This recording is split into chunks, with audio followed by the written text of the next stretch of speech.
엄마를 부탁해라는 소설이 지난 2008년도에 출판이 되어서 한국에 엄청난 반향을 일으키고 베스트셀러가 되었습니다. 이것이 영어로도 번역이 돼서 뉴욕타임즈 그리고 아마존에서도 베스트셀러로 되어져서 미국에서까지 큰 반향을 일으킨 책이 있습니다.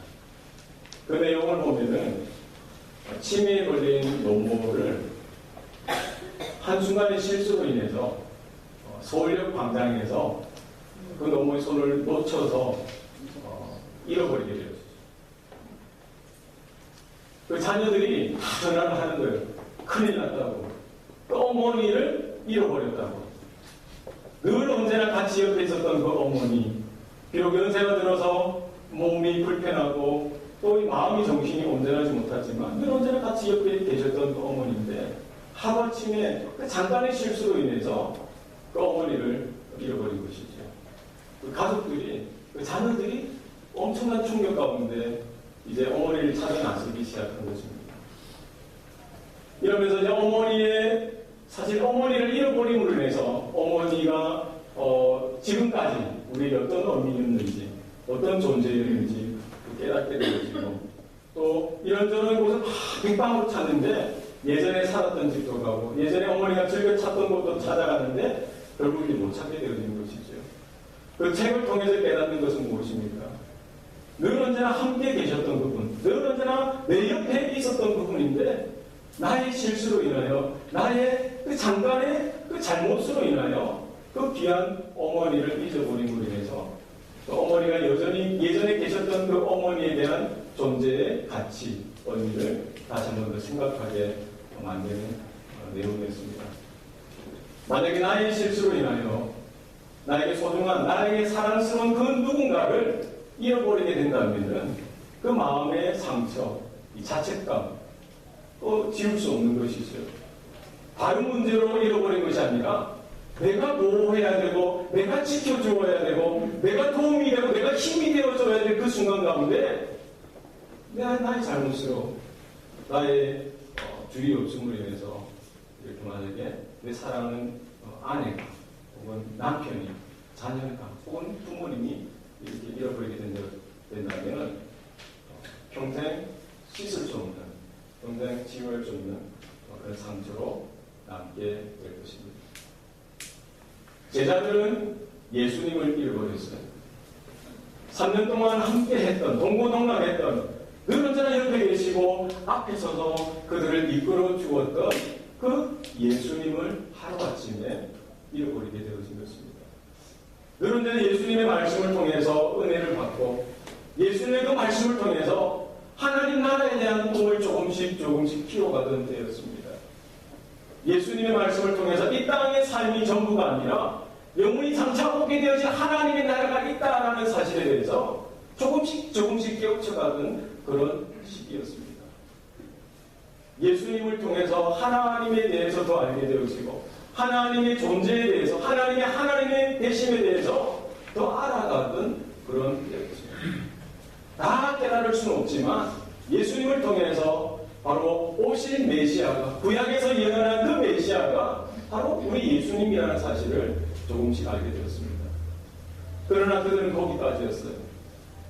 분명히 예수님께서 대제사장과 서기관들에게 붙잡힘을 당하고 고난을 당하고 또 이렇게 죽음 가운데 놓여지게 되어지고 3일 만에 부활하실 것이라는 사실에 대해서도 여러 차례 그 제자들에게 가르쳐 주었지만 그들은 다 깨달을 수가 없었습니다.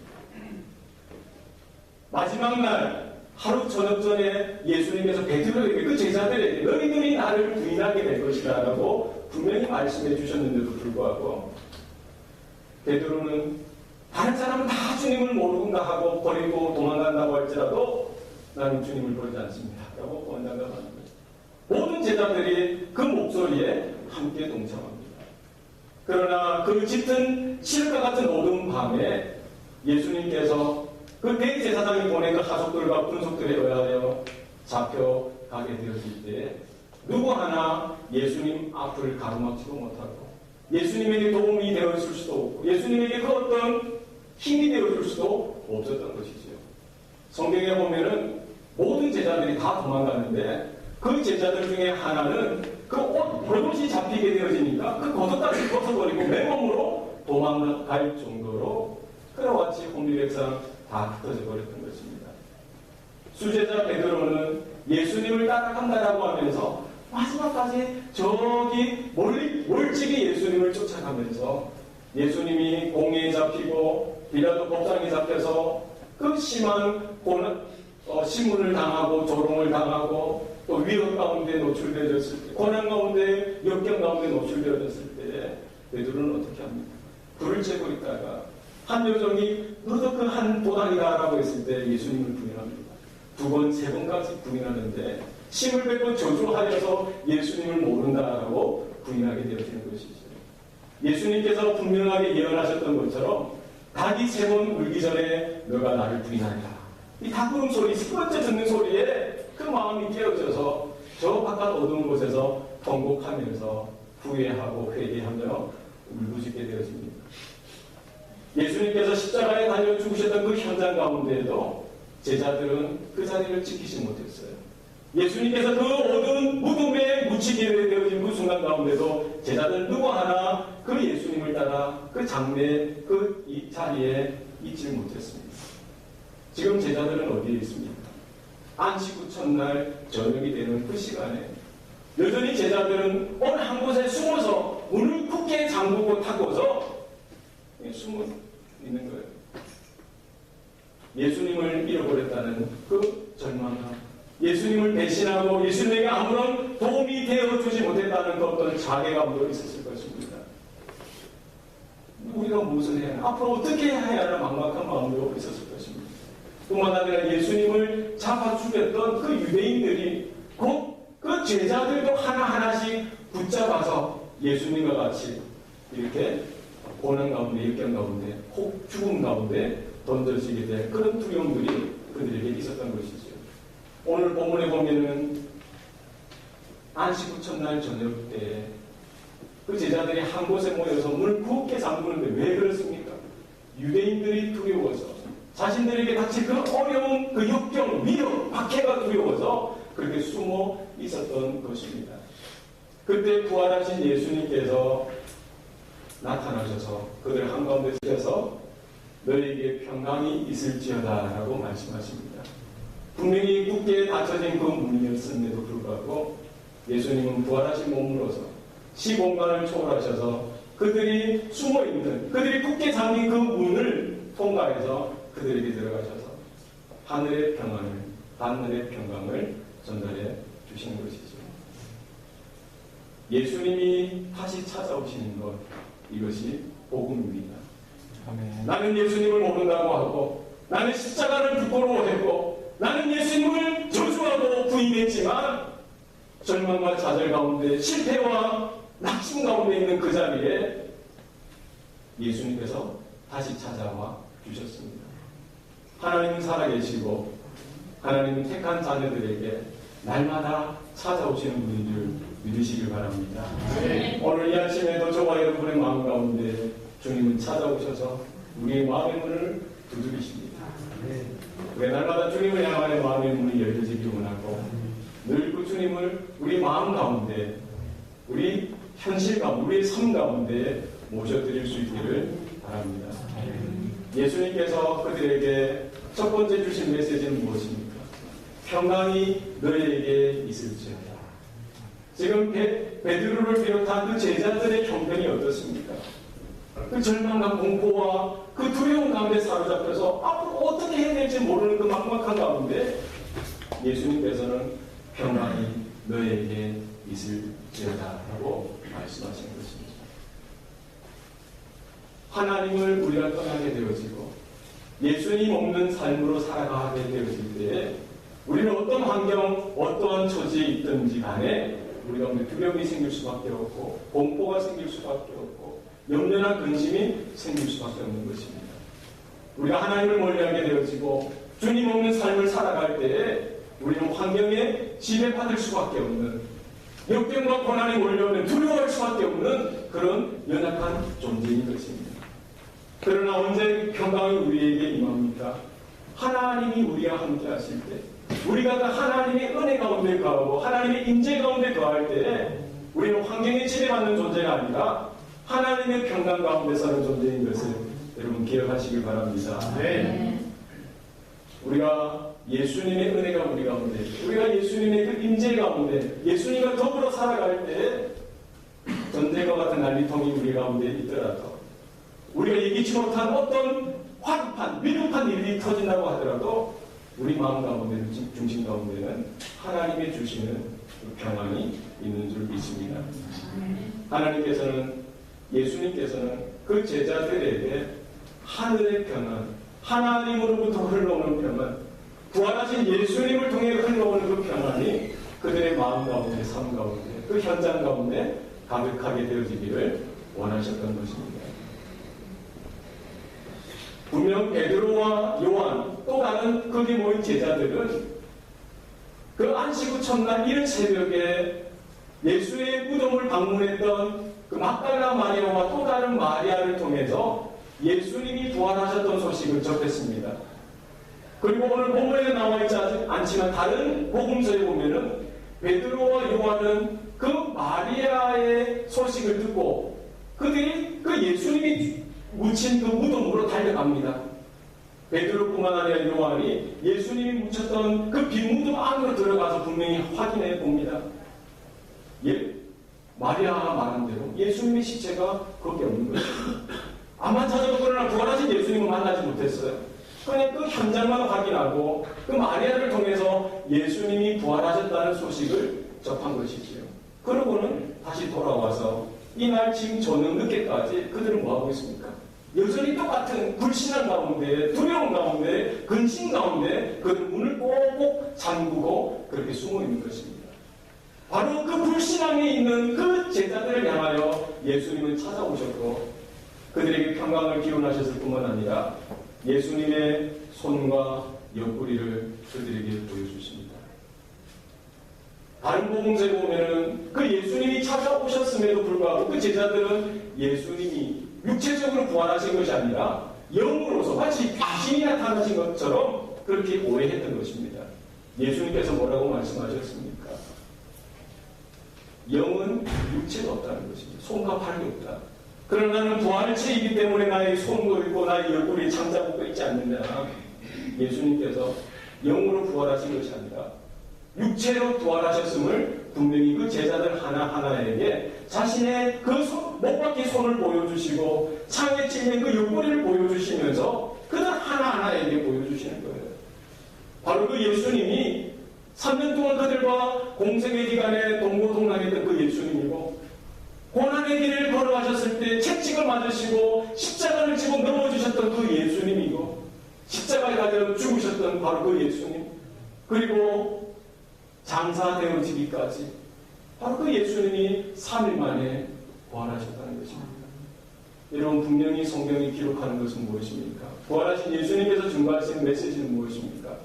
예수님은 육체적으로 부활하셨다는 사실입니다. 그 사실을 제자들에게 보여주시고 그들의 부활의 신앙, 부활의 믿음을 가질 것을 요구하고 계시는 것입니다.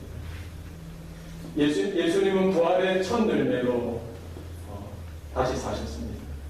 마찬가지로 예수님이 첫 열매, 부활의 첫 열매라면은 그것은 무엇을 전제하는 것입니까? 예수님 이후에 예수님을 믿는 자녀들이 죽음을 겪게 되더라도 저와 여러분은 바로 예수님을 믿는 그 부활 신앙을 통해서 저와 여러분도 육체적으로 부활하게 된 것을 믿으시길 바랍니다. 네. 우리가 만약에 죽게 되어지고 우리 몸이 다 흙으로 되어지고 없어진다고 하더라도 예수님이 다시 재림하시는 그날 우리가 육체적으로 부활하게 되는 놀라운 신비가, 놀라운 하나님의 역사가 일어나는 것을 여러분 기억하시기 바랍니다. 아멘. 뿐만 아니라 그 부활하신 그 예수님께서 제자들이 모인 그곳에서 승천하시게 되어지는데 뭐라고 약속하십니까? 나중에 예수님께서 이 올라가신 그 모습 그대로 다시 오실 것을 이야기하고 있습니다. 지금 보면 모 이단에 보면은 제가 요즘 들어 이단 이야기를 많이 하죠. 분명히 이야기했습니다. 신천지에서 이만희 씨가 하는 말이 뭔 줄 알아요? 지금 예수가 재림했다는 겁니다. 예수가 지금 재림했다는 거예요. 뭐로 재림했다는 거예요? 예수의 영으로 재림해서 자기에게 임했다라고 가르치는 거예요. 그 말에 썩는 겁니다. 분명히 기억하시기 바랍니다. 예수님께서 다시 오실 텐데 그때와 시간은 우리가 알 수 없습니다. 언젠가 오실 텐데 어떻게 오십니까? 영으로 오시는 것이 아니라 부활하신 그 육체, 육신의 몸을 입고 이 땅에 오시는데 만방의 모든 사람들이 다 볼 수 있는 그런 가운데 오신다는 사실입니다. 그것은 누구의 기록입니까? 누구의 말입니까? 성경의 약속이고 성경의 기록인 것을 여러분 기억하시기 바랍니다. 제자들은 그 예수님을 다시 배웠고는 기뻐하였습니다. 그런데 여전히 마음 가운데 무거운 마음들이 있었지요. 예수님께서는 또다시 그들에게 말합니다. 너희에게 평강이 있을지어다. 여러분, 우리가 예수님을 만나고 예수님의 부활신앙이 있었음에도 불구하고 늘 언제나 우리 마음 가운데 몰려오는 것은 무엇입니까? 앞으로 우리가 어떻게 살지? 우리가 뭘 해먹고 살지? 내가 할 수 있는 게 뭐지? 예수님 앞에 있어도 그런 생각들이 늘 언제나 우리를 공격하고 우리를 넘어뜨리려고 하는 것입니다. 우리 날마다 주님께서 베풀어 주시는 평강을 경험하시기 바랍니다. 아멘. 날마다 하나님과의 관계가 우리가 날마다 새로워지고 예수 그리스도의 그 십자가를 통해서 그 부활을 통해서 날마다 하나님과의 관계가 새로워지고 화해를 이루고 우리가 하나님 앞에 또 하나님이 내 안에 역사하시는 일들을 날마다 경험하시기 바랍니다. 아버지가 나를 보내신 것 같이 나도 너희를 보내노라 라고 주님께서 말씀하십니다. 예수님은 그 제자들을 부르셨죠. 제자들은 그 예수님의 부르심을 받아서 예수님을 따라다니고 예수님의 말씀을 듣고 배우면서 늘 언제나 예수님 옆에서 그들의 믿음이 자라나고 영적인 성장이 일어나는 것입니다. 지금 부활하신 예수님께서 그 제자들에게 부활의 사실에 대해서, 부활의 진리에 대해서, 부활의 생명에 대해서 보여주시고 나서 이제 그들에게 평강을 기원하고 그들에게 하시는 것이 무엇입니까? 아버지께서 나를 보내신 것 같이 나도 이제 너희를 보내겠다라고 말씀하시는 것입니다. 이제 너희가 더 이상 제자의 그런 이 수준이 아니라 이제 내가 이 땅에 온 것처럼 너희도 이제 내가 보내는 곳으로 가게 될 것이다 라고 말씀하시는 것이죠. 무엇입니까? 이제 제자의 삶뿐만 아니라 사도의 삶을 너희들이 받아야 된다라고 이야기하고 있는 것입니다. 사도는 무엇입니까? 아파스톨로스, 영어로 아파스리죠. 보내심을 받았다, 보내심을 받은 자라는 의미입니다. 사도는 보낸 자의 뜻을 쫓아서 살아가는 자입니다. 내 마음, 내 기분을 쫓아서 살아가는 사람이 아니라 보내신 자의 뜻을 쫓아서 예수님께서 이 땅에서 살아가실 때 누구 뜻을 늘 언제나 구했습니까? 아버지 하나님의 뜻을 쫓아서 살아가는 것을 볼 수가 있습니다. 이제 제자들은 예수님께서 보내신 그 자리에 어디든지 가서 예수 그리스도의 그 십자가의 죽으심과 부활을 선포하고 가르치고 나누는 그런 인생을 살아드려야 했던 것이지요. 그러니까 예수님께서 우리를 불러주셨습니다. 믿습니까? 뿐만 아니라 우리가 살아가는 모든 삶의 현장 가운데 우리가 어떻게 거기 있습니까? 예수님께서 우리 한 사람 한 사람을 그 삶의 현장 가운데 보내주셨다라는 사실입니다. 우리는 부름받은 자이고 또한 예수님의 그 사명으로 보내심을 받은 자입니다. 그래서 캠퍼스라든지 직장이나 사업터나 우리 가정이나 우리가 서 있는 모든 자리에서 많은 믿지 않는 자들이 우리를 볼 때 누구를 볼 수 있어야 합니까? 우리의 말과 우리의 삶의 내용을 통해서 하나님의 살아계신 것을 볼 수 있어야 합니다. 예수 그리스도의 십자가의 은혜가 그 부활의 능력이 우리의 삶을 통해서 조금씩 흘러나올 수 있어야 합니다. 여러분 사랑을 해보셨습니까? 지금도 왜 사랑을 해요? 아니 예전에 했던 첫사랑 기억나십니까? 가오명을 하십니까? 여러분 주위에 한번 보시기 바랍니다. 첫사랑에 빠진 사람의 그 표정을 어떻게 숨길 수 있나요? 아니요. 예. 이거는 숨길 수 없어요. 늘 언제나 싱글벙글이에요. 왜 그렇습니까? 사랑하는 그대가 있기 때문에. 예. 힘들고 고단한 그런 하루지만 늘 언제나 즐거운 거예요. 우리 주님을 향한 첫사랑이 회복되어지시길 바랍니다. 네. 우리가 보냄을 받은 그 자리에서 주님을 향한 그 사랑을 위하여 우리 날마다 인격이 변화되어지고 성품이 변화되어지고 우리의 믿음의 내용이 하나둘 분명하게 흘러나올 수 있는 그와 같은 일들이 있기를 바랍니다. 네. 그 말씀을 하시고 나서 예수님께서 숨을 내쉬면서 말씀하시기를 성령을 받으라라고 말씀하십니다. 마치 하나님께서 천지를 창조하시는 그 과정에 있어서 제1째 되는 날 하나님은 사람을 만드시는데 흙으로 하나님의 형상을 따라 만드십니다. 그리고 다 만드시고 나서 그 코에 생기를 후 불어넣으시니 생명이 되어지는 것이죠. 지금 제자들의 상황은 어떤 상황입니까? 그들은 십자가를 맞이하면서 십자가를 부끄러워하고 십자가를 회피하고 예수님의 그 고난의 길에 동참하지 못하고 산산이 흩어지는 마치 흙이 흩어지듯이 깨어지듯이 그와 같은 상황인 것입니다. 예수님은 그 십자가의 죽으심과 부활의 능력을 통해서 다시 그들에게 찾아오시고 산산조각난 흙조각과 같이 되어진 그들의 영혼을 다시 품으시고 마치 그 부활의 생명으로 다시 그들을 빚으시고 코에 생기를 후 불어넣으셔서 아담을 만드셨던 것처럼 그 제자들에게 바람을 불어넣으시고 너희가 성령을 받으라라고 말씀하고 있는 것입니다. 오직 너희에게 성령이 임하시면 너희가 권능을 받고 예루살렘과 온 유대와 사마리아와 땅끝까지 이르러 내 증인이 되리라라고 주님께서 말씀하십니다. 하나님의 성령이 임하실 때 하나님의 능력 가운데 우리가 사로잡힐 때에 하나님의 기뻐하시는 일꾼이 될 수 있습니다. 제자들이 180도 변화되어지는 존재가 되어지는 것이죠. 이제 곧 예수님이 승천하시고 나서 오순절 날에 아버지 하나님께서 약속하셨고 예수님께서 명령하셨던 그 성령의 강림이 그 모임 120명 문도의 그 성도들 한 심령에게 불의 혀와 같이 각 심령 가운데 임하게 되어질 때에 베드로를 비롯하여 모든 예수님의 제자들이 새로운 존재로 변화되어지게 되어지고 과거에는 십자가를 부끄러워했고 십자가를 회피하고 예수님의 그 고난의 길에 동참하지 못했던 그들이 어디에 가든지 어떤 모습으로 서든지 날마다 예수 그리스도의 죽으심 그리고 부활하심에 대해서 분명하게 선포하고 가르쳤던 것을 볼 수가 있습니다. 그 제자들 모두가 그 예수님과 같이 복음으로 인하여 그 예수님의 죽으심과 부활하심 그 메시지를 전하다가 다 하나같이 순교의 길을 걷게 되어지는 것이죠.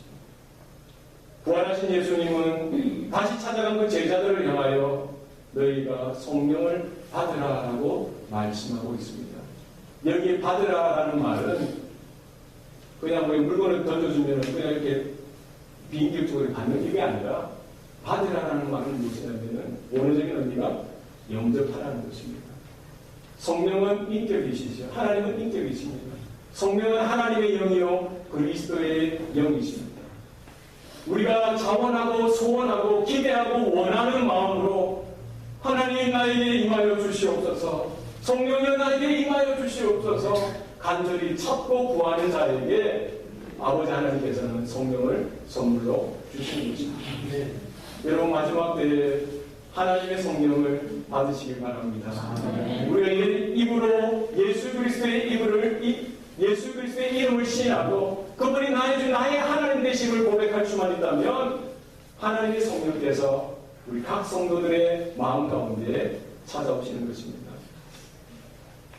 하나님의 성령은 위대한 어떤 사도들이나 어떤 목회자나 선교사나 특별한 사람에게만 임하는 것이 아니라 어린 아이들, 노년에 이르기까지 남녀노소를 불문하고 모든 평범한 사람, 모든 성도들에게 임하는 것입니다. 하나님의 성령이 내 마음 가운데 임할 때 어떤 일이 일어납니까? 하나님의 통치와 다스리심이 내 마음 가운데, 내 삶 가운데 일어나는 것입니다. 예수 그리스도의 그 십자가의 능력이, 부활의 능력이, 그 역사가 내 마음에서부터 일어나는 것입니다. 이제 세상의 욕심과 욕망을 쫓았던 그 인생이 하나님 나라의 보좌를 바라보며 예수님께서 걸어가셨던 그 고난의 길을 만하지 않고 나의 목숨을 다하기까지 그 주님을 내 최고의 가치로 삼고 그 좋은 길을 걸어가게 되어지는 것입니다. 내 기분과 내 자존심을 쫓아서 살아가는 인생이 아니라 이제 하나님의 나라와 하나님의 의를 구하고 예수 그리스도께서 걸어가셨던 그 길을 쫓아서 끝까지 묵묵하게 걸어가는 일들이 생겨나는 것입니다. 성령이 너희에게 임하시면, 성령이 임하시면 뭐 기적을 행하고, 그거는 나중 문제입니다. 그거는 엑스트라, 세컨더리입니다. 제일 중요한 것은 성령이 우리 가운데 임하시면 내 인생의 주인이 바로 하나님이 되어주시는 것입니다. 아멘. 성령이 나에게 임하시면 우리 가정의 주인이 바로 하나님이 되어주시는 것입니다. 성령이 나에게 임하시면 나의 비즈니스, 나의 학업이, 내가 이루고 있는 모든 삶의 영역이 주인 대신이 바로 바뀌어지는 것입니다. 이것을 날마다 경험하고 날마다 고백하시길 바랍니다. 네. 부활의 능력은 어디에 있습니까? 우리가 부활의 생명 가운데 우리가 믿음으로 살아갈 때에 하나님께서 우리의 절망과 우리의 형편 가운데 있는 모든 근심과 염려, 모든 죄악의 쓴뿌리가 변화되어져서 하나님의 영광, 하나님의 나라와 연결되어져 있는 삶의 모습으로 변화시켜 주실 줄 우리는 믿어야 합니다. 아멘. 예수님께서 마지막으로 그들에게 말씀하실 때 너희가 누구의 죄든지 사하면 사하여질 것이요 누구의 죄든지 그대로 두면 그대로 있으리라 하시니라 라고 말씀하십니다. 이 말은 무엇입니까? 누구의 죄든지 사하면 사해지고 누구의 죄든지 그대로 두면 그대로 있을 것이다 라는 말은 죄를 사하는 권세가 제자된 그들에게 주어진다는 말이 아닙니다. 죄를 사하는 권세는 누구에게만 있습니까? 하나님 아버지에게만 있습니다. 그러나 죄를 사할 수 있는 그 예수 그리스도의 십자가의 복음, 그 부활의 그 메시지를 증거할 때 그것을 받아들이는 자는 사죄함의 은총을 받을 것이고 그것을 여전히 거부하는 자들에게는 그 사죄의 역사가 그들의 삶 가운데 나타나지 않는 것이죠. 그러나 그 말씀을 그들에게 전함으로 인해서 그들에게 변화가 일어나는 그 출발점은 어디에 있다는 것입니까? 바로 사도들이 순종하여 나가는 곳에 그들의 입술과 그들의 삶의 헌신을 통하여 선포되어지는 그 말씀이 있어야만 그들에게 믿지 않는 자들에게 사죄의 은총의 역사가 흘러가게 되어진다는 사실입니다. 여러분, 여러분이 보냄을 받은 그 자리에 하나님께서 맡겨주신 영혼들이 분명히 있습니다. 그들은 누구에게 맡겨주신 영혼입니까? 바로 여러분에게 맡겨주신 영혼입니다. 만약 여러분이 입을 다물고 있으면은 하나님의 그 구원의 능력이 십자가의 그 놀라운 은총이 그들에게 결코 흘러갈 수가 없다는 말입니다. 우리가 부족하지만 연약하지만 피곤하고 힘들지만 우리가 순종함으로 성령께서 강권하실 때 믿음으로 순종하여 입술을 열고 우리의 삶의 헌신을 통하여 그들에게 예수 그리스도의 그 십자가를 온전히 드러내고 부활의 그 예수님을 온전히 나타낼 때에 하나님께서는 우리의 삶을 통해서 그 구원의 역사가 속죄의 은혜가 그들에게도 흘러가게 될 것임을 분명히 약속하고 있는 것입니다. 이 놀라운 사실 가운데 우리가 믿음으로 확신하고 주님의 뜻 가운데 순종하여 쓰임받는 저와 여러분 될 수 있기를 바랍니다. 초대교회 성도들이 예수 부활로 인하여 교회가 형성되어지고 하나님의 나라를 간절히 소원하는 주님의 사도들, 제자들로 온전히 설 수 있게 되었습니다. 그들이 항상 모일 때마다 나누었던 인사입니다. 물론 샬롬 이렇게 나누게 됐지만 항상 고백했던 것이 무엇입니까? 예수 사셨네. 그분이 사셨습니다. 초대교회 때 그 모진 핍박 가운데, 박해 가운데 그들이 죽어가는 그 순간 가운데에도 늘 언제나 주님은 나의 주, 나의 하나님 되심을 늘어내어 고백했던 것입니다. 만날 때마다, 성도들을 볼 때마다 주님 사셨습니다. 주님 다시 사셨습니다. 고백함으로 서로의 믿음을 격려해주고 위로해주고 함께 믿음으로 주님의 부르심 앞에 나아가는 믿음의 공동체로 썼던 것을 우리는 기억할 수 있습니다. 여러분, 주님 오실 때까지 우리 어떤 모습으로 섰으면 좋겠습니까? 우리가 더 이상 이제 한 분, 두 분이지 더 이상 주님을 부인하지 않고 십자가를 외면하지 않고 주님 오실 때까지 주님을 향하여만 우리의 마음을 드릴 수 있기를 바랍니다. 이제 세상으로 가지 말고 이제 이 땅에 주저앉지 말고 주님 오실 날만 우리가 간절히 고대하고 주님을 향하여 우리 가장 존귀한 사랑을 주님 앞에 올려드리는 저와 여러분 될 수 있기를 바랍니다. 기도하시겠습니다. 살아계신 아버지 하나님, 2000년 전에 십자가에 달려 죽으시고 모진 고통 가운데 죽으셨던 예수님께서 3일 만에 구약의 예언 따라 예수님께서 예언하심에 따라 다시 살아나셨고 부활하셨다는 놀라운 사실을 우리 오늘 본문 말씀을 통해서 들었습니다.